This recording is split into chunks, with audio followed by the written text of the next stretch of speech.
And now let's move on to one of their most bitter in-division rivals, the Dallas Cowboys.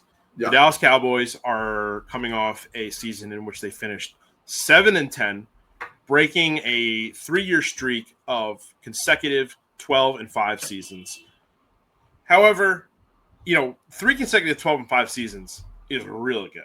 Like, I don't want to understate that achievement. But for Cowboys fans, I think the bigger focus is that in each of those 3 seasons, they never made it out of the division round. If we want to keep going further, they have not made it out of the divisional round since 1995 when they won the Super Bowl. It's, probably the most talked about topic in the NFL, probably our whole lives, right? Mm-hmm. What can the Cowboys do to, get over the hump and be America's team once again? I feel like it seems like they've continued to make moves that they think are the answer to that. But once they get on onto the field, whether it be through injury concerns or, as we've seen recently, players just kind of not happy with the franchise. Like, it's just something is not working in Dallas. And it seems like no one really has the answer. But we're going to figure it out right now. Yep. So for you, Jordan, could the answer to why the Cowboys haven't won a Super Bowl in nearly 30 years be its owner, the guy that kind of brought them to that last Super Bowl, in Jerry Jones? I would say so, absolutely. And I think the most glaring piece of evidence you can point to is Jimmy Johnson won 2 straight Super Bowls, and he canned him because he wasn't getting enough credit for it. Imagine winning a Super Bowl and you get canned. Like, and you won 2, and you got canned after that. So, and like the handshake, in football world, we talk about the handshake between the coach and the GM needs to be strong. And Jerry Jones being the GM of that team, you also need a strong handshake with him. And unfortunately, when you're a damn good coach, he's not going to like that handshake because his ego is too big. And I think you see that ego is too big, especially when it comes to the Micah Parsons conversations, some of the other contract disputes that they've had over the past several years. And you just look at their Super Bowl success, which has been 0 in the past 30 years, right? I think another piece to that I want to look at is he cares more about publicity than he does winning, at least in my viewpoint. Because if people are putting in dollars to the Cowboys and the stadium is being sold out and they're the most talked about team in the media, that's success to Jerry Jones because he's worried about this rather than wins. And for the listeners at home, I'm rubbing my hands together for money, right? Like he cares way more about making sure that his team is talked about than winning Super Bowls. And that was evident, especially last offseason. This team had a lot of holes they needed to fill, and they brought in 2 free agents, one of which is an overrated linebacker that got massively exposed last year in Eric Kendricks, right? But he was a fit with Mike Zimmer, who's the DC, right? That's another conversation. But I think that kind of alludes to who Jerry Jones is. It's been 30 years since they won a Super Bowl, and they were America's team at one point. We know why they've fallen by the wayside in the NFL. And yeah, they've been competitive and successful, but that's out of spite. Imagine if they had Jeff Lurie or Howie Roseman running this team, or Eric DeCosta of the Ravens running this team, right? Like, this is a completely different franchise. They probably win 1 or 2 Super Bowls since Dak has taken over. They probably win 1 or 2 with Tony Romo running the system, right? Like, if Jerry Jones is not there, they get a lot more of their needs addressed. They take care of a lot of the bullshit that you see with the NFL and getting blown up in the media. A lot of that is subdued and is not nearly as talked about. Micah Parsons would have gotten his deal in February rather than still sitting here dealless and not participating in camp and demanding a trade. And that's the biggest thing with him. He sits on his hands. He waits to pay his guys that should be getting paid a year earlier than they are. And then he plays victim when he was like, well, this isn't how we did it back in my day. Well, guess what, Jerry? It's not 1995 anymore. It's 2025. Guys need to get paid what they're worth. The people are too smart now.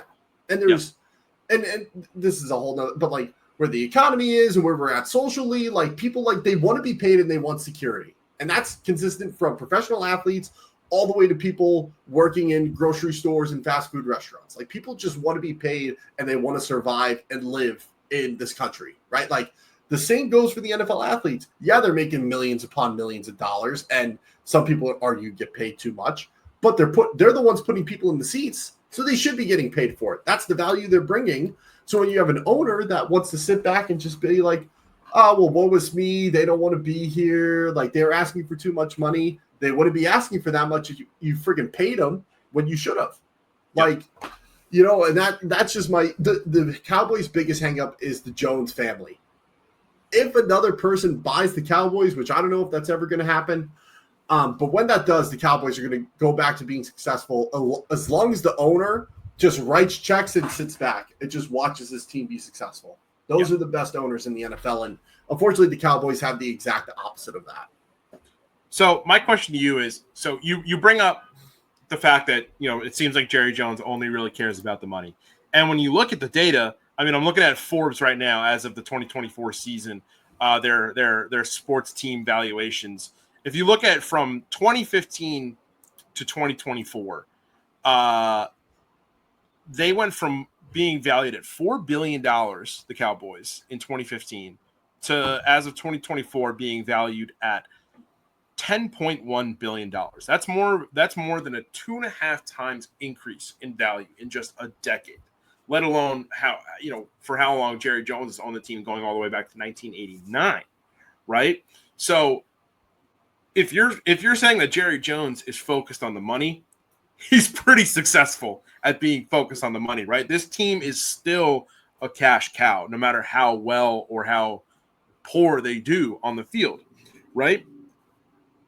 That being said, you know, as much as that's, you know, enough of a reason for Jerry Jones to still hold on to the team, he's still making money, he's still increasing his, you know, net worth with it.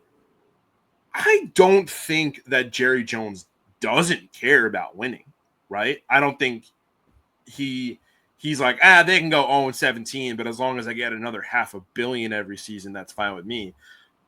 I just think that he only cares about winning the way he wants to win. And like you said, it's not 1995 anymore. He can't do that.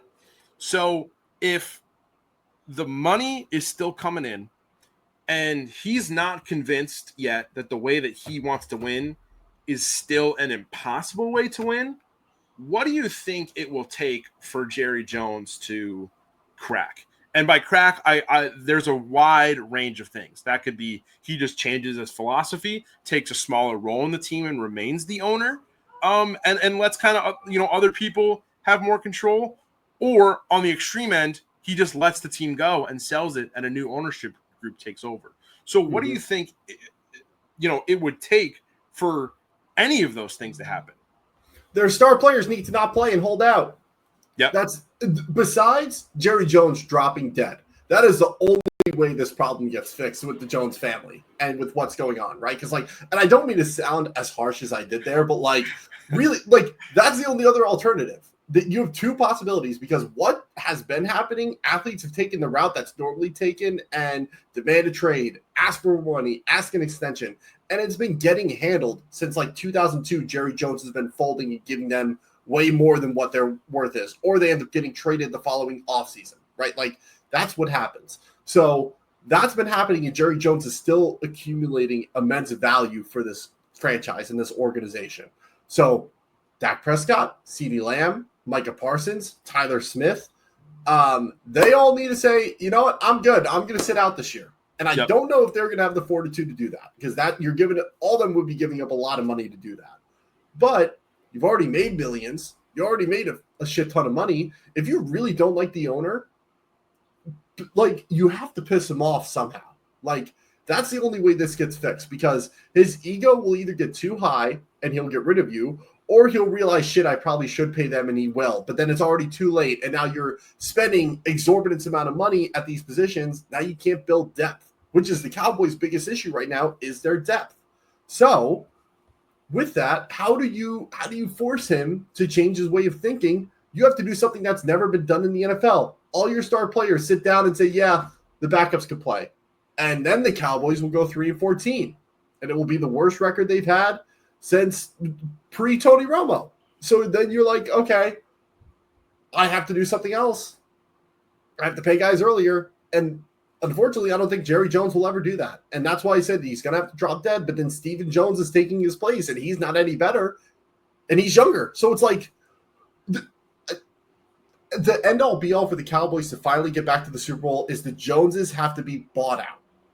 Whether by someone, a group of people like we saw with the Commanders buying out Dan Snyder and taking the team from him, and now they're looking so much better, like long-term projection just in one season. Like, that's what's going to have to happen with the Cowboys. Yeah. I mean, not only would a 3-14 season be the worst season the Cowboys have seen pre-Tony Romo, it'd be the worst season they've seen I guess not counting the first season that Jerry Jones was the owner, but it'd be the worst season that they've seen since Jerry Jones was the took over owner, which was 1-15 in 1989, and then they were 3-13 in 88 the year before. So yeah, very interesting. But I don't want to sound like a Cowboys fan, which it's kind of like the meme. This is our year meme, but it seems like if they want to turn it around, they do have a chance to start this year with the offense, right? Like you said in the pregame notes that you sent over, this could be one of the best receiving corps that Dak Prescott has had in his career with the Cowboys. And we've seen years where he's had some good guys to throw to, and we've seen years where he's been it seems like he's been ready to go, and then something happens. Obviously, there were years where he's gotten hurt. There were years where things were just not clicking. But for you, what about this current receiving corps will be enough for the Cowboys to get into the playoffs and kind of shirk off, 30 years worth of woes? Yeah, I think it comes down to the fact that CeeDee Lamb is going to be able to play in the role that he's best suited for rather than having to wear multiple different hats. And that's why I think it's the best receiving corps they've had, because when it was CeeDee and Michael Gallup was the deep threat, but he wasn't an X-style receiver that could beat a press DB off the line of scrimmage. So CeeDee had to become that guy and get moved out of the slot, which is where that's where he excels. Like, CeeDee's a very good receiver from the slot, right? So he had to move out of there, and that kind of condensed the offense and didn't allow them to be as effective. Now you bring in someone like George Pickens, who can be a DB off the line of scrimmage in press, is a good deep threat, can also be a yak threat over the middle of the field.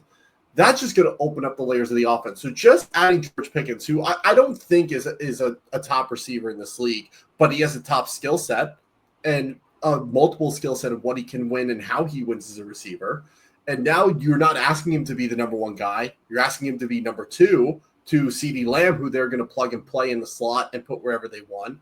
Now that opens up that. And now you just need one or two guys to take over the middle of the field and hit the short routes that when CeeDee and George Pickens aren't running them. And I think either Jalen Tolbert or Ryan Flournoy are very good at that. And at worst, if neither of them step up, you have Jake Ferguson coming back from injury. And he took a step back last year because of it, but I think he's going to come in full tilt to 2025 and kind of see what we saw from him in 2023, where he is getting hit over the middle of the field. He's one of the best seam runners in the NFL out of the true wide tight end position.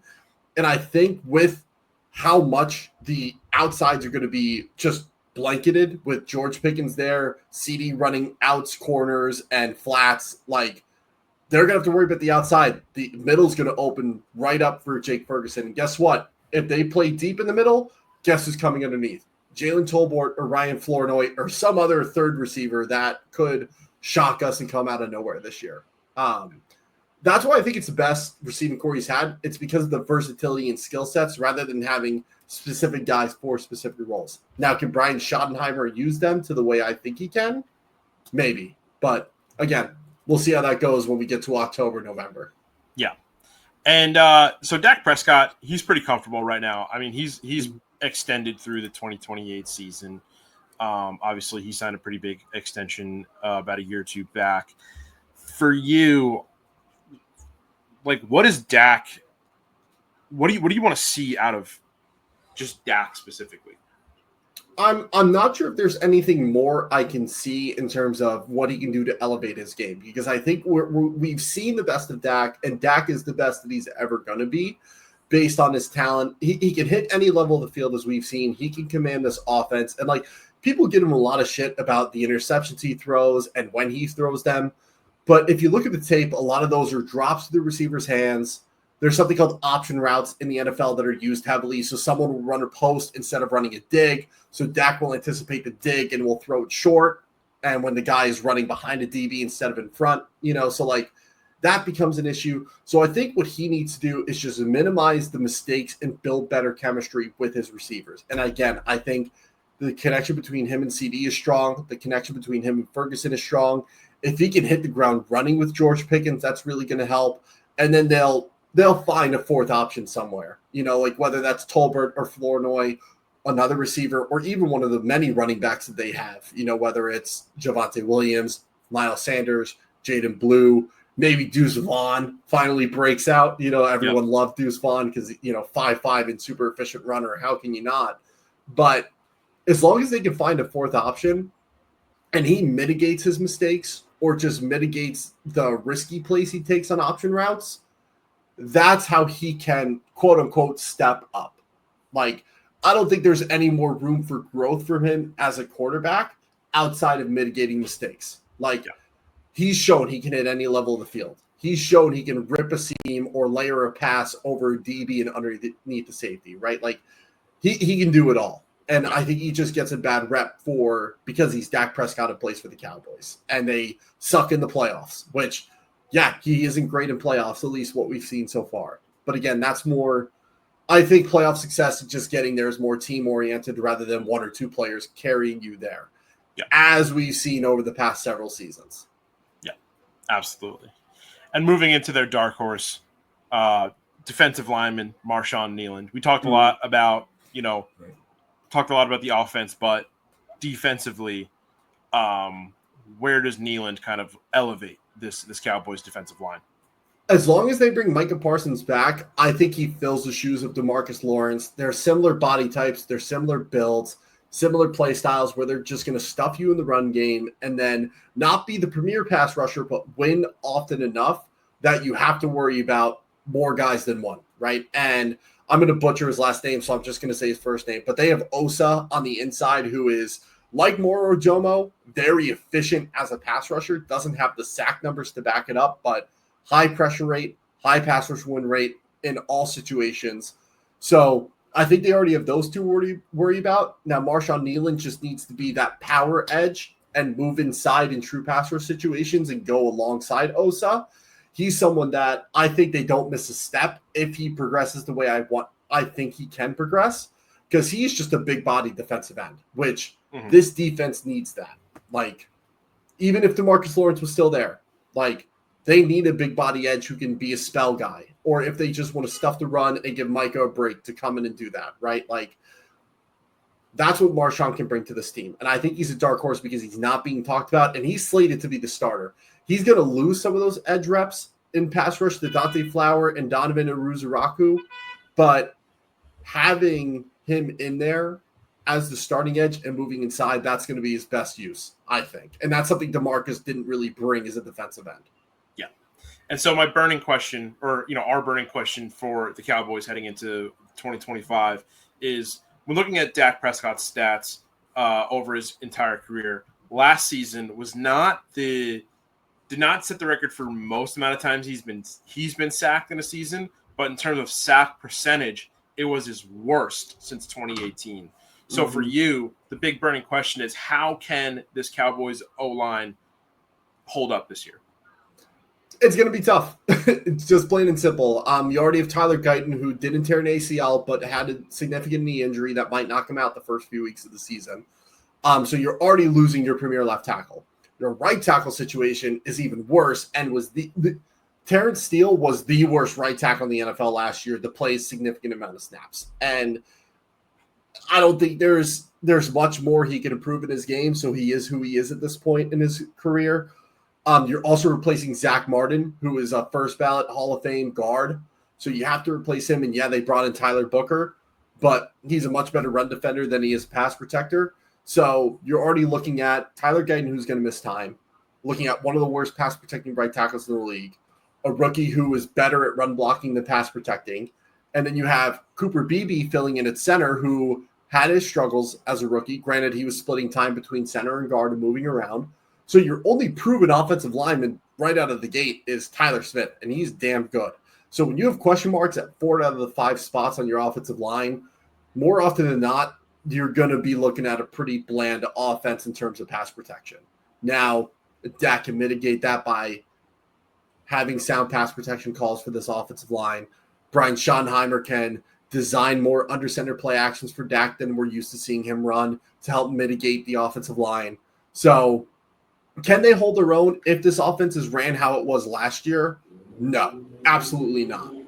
But if Dak Prescott is the one calling the pass protections and he knows where the weak spots are, he can help mitigate it. And if Brian Schottenheimer can keep defenses guessing by running a lot more play action than Dak has ever ran in his career, that's going to help as well. And I think if one of those two things happen or both happen, this offensive line will be better than what their actual skill level is. But if they're going to trust this offensive line to run true passing concepts and true drop back scenarios, yeah, see you later. Not going to happen.